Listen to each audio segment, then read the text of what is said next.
دھرنے کے حوالے سے جو خبریں آئی ہیں یا جو کچھ بھی رپورٹنگ ہوئی ہے یہ میری نظر میں انکنکلوسیو ہے. سارے کہہ رہے ہیں انکنکلوسیو ہے. خواجہ آصف صاحب کہتے ہیں کہ جی اس کو حکومت کو رد کر دینا چاہیے, ساری ذمہ داری جو ہے وہ ایک قسم کی پنجاب گورنمنٹ کے اوپر آ رہی ہے, آپ کے اوپر کسی قسم کی بطور پرائم منسٹر کوئی ذمہ داری نہیں آ رہی.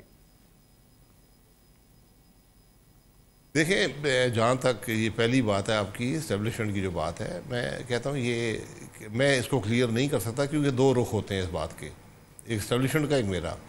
تو جو کچھ وہاں پر کہا گیا وہ زبانی کہا گیا, اب ان باتوں کو رہنے دیں. جہاں تک فیض آباد دھرنے کی بات ہے یہ ڈاکیومنٹڈ ہے, کیا ہوا وہاں پر کیا نہیں ہوا.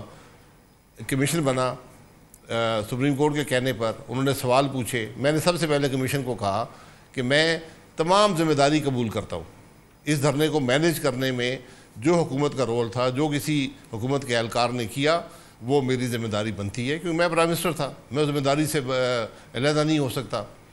اب یہ بات کہ اس کے بعد میں نے کہا کہ جو آپ کے سوالات ہیں لکھ کر دے دیں. انہوں نے 24 سوال لکھ کے دے دی, میں نے جواب دے دیے. اس کے بعد دھرنے سے نہ انہوں نے کبھی پوچھا نہ انہوں نے پھر سنا کہ رپورٹ آ گئی ہے.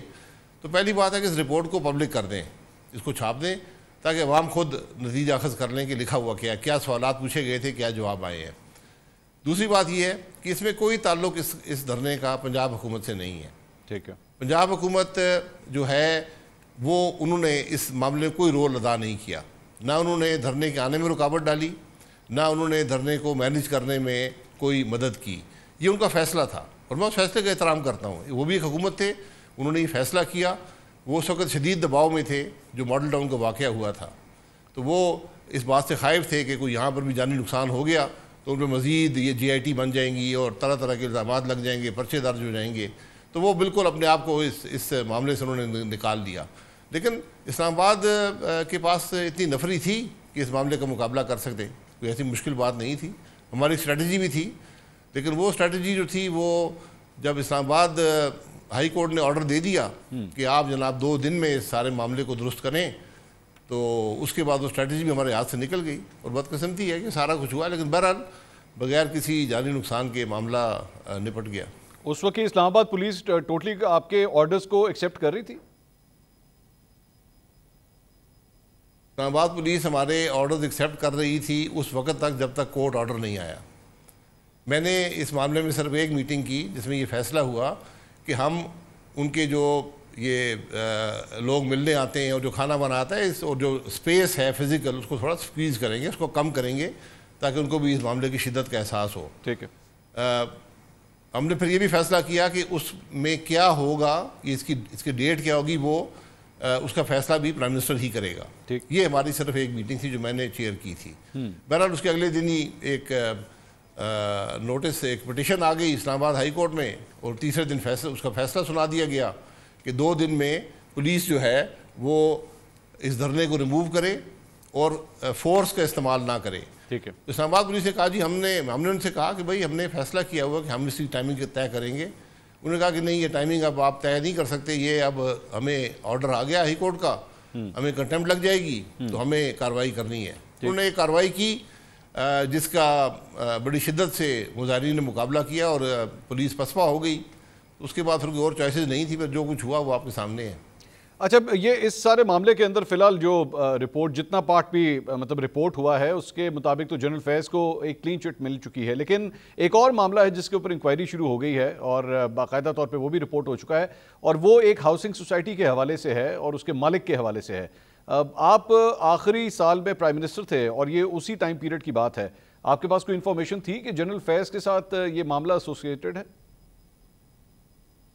دیکھیے, پہلی بات یہ ہے کہ اس دھرنے میں جنرل فیض کیا کوئی مجرم ہے, ان پہ جرم لگایا گیا تھا, ان کو الزام جرم تھا کہ آپ نے یہ جرم کیا ہے, تو کلین چٹ کس کو ملتی ہے؟ یہ بڑی عجیب بات ہے کہ کلین چٹ مل گئی ہے.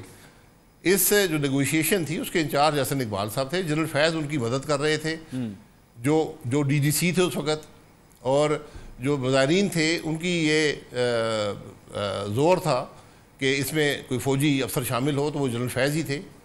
تو جو اس میں فیصلے ہوئے وہ سب نے مل کر کیے ہیں. تو اس میں جنرل فیض کو کچھ کلین چٹ دینے کی بات, جی آپ کا اعتراض جائز ہے, آپ کا اعتراض جائز ہے. میں کلین چٹ کا لفظ اس لیے استعمال کر رہا ہوں کیونکہ اس وقت 2017 کی جب یہ میں بات کر رہا ہوں تو اس وقت آپ کی پارٹی کے مختلف رہنما جو ہے وہ جو دھرنا دیا جا رہا تھا اس کا الزام یہ لگاتے تھے کہ جناب یہ ایکچولی پیچھے اسٹیبلشمنٹ کر رہی ہے. تو وی آر ناؤ کلیئر کہ اس وقت اسٹیبلشمنٹ کا کوئی رول نہیں تھا اس دھرنے کو آرگنائز کرنے میں. دیکھیں میرا اس کے پاس کوئی ثبوت نہیں ہے اس بات کا کہ دھرنے کو کس نے آرگنائز کیا. ٹھیک ہے. میرا کام تھا مینیج کرنا جو دھرنا آیا تھا. ٹھیک ہے. اس میں جنرل فیض کا رول تھا وہ بڑا کلیئر تھا.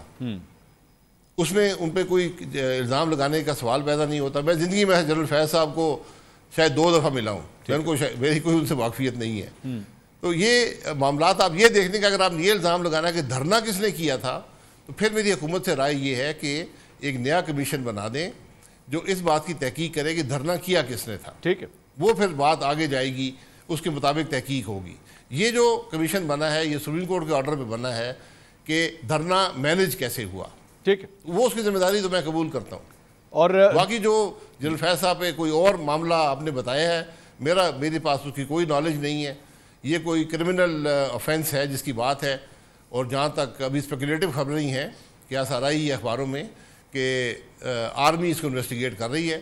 ان کا اپنا نظام ہے اور اس کے اندر وہ کسی سابقہ افسر کو بھی وہ انویسٹیگیٹ کر سکتے ہیں اور اس کو ٹرائی بھی کر سکتے ہیں. تو یہ وہ اپنا اس کو اس معاملے کو خود مینیج کریں گے.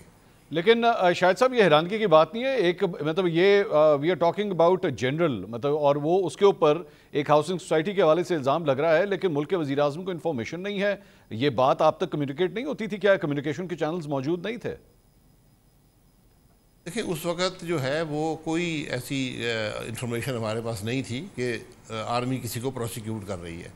فوج کے اندر 250 سے زیادہ جرنیل ہیں اور اس سے بھی 500 سے زیادہ اسی لیول کے افسران جو ہیں سول گورنمنٹ میں ہوتے ہیں. ٹھیک ہے. تو ان کے کرمنل کیسز جو ہوتے ہیں وہ پرائم منسٹر کے پاس نہیں آتے. ان کی کرمنل پروسیکیوشن جو ہے وہ ادارہ ہی کرتا ہے جس کے پاس وہ کیسز ہوتے ہیں. ٹھیک ہے. تو میرے پاس کوئی نالج اس وقت اس معاملے کی نہیں تھی.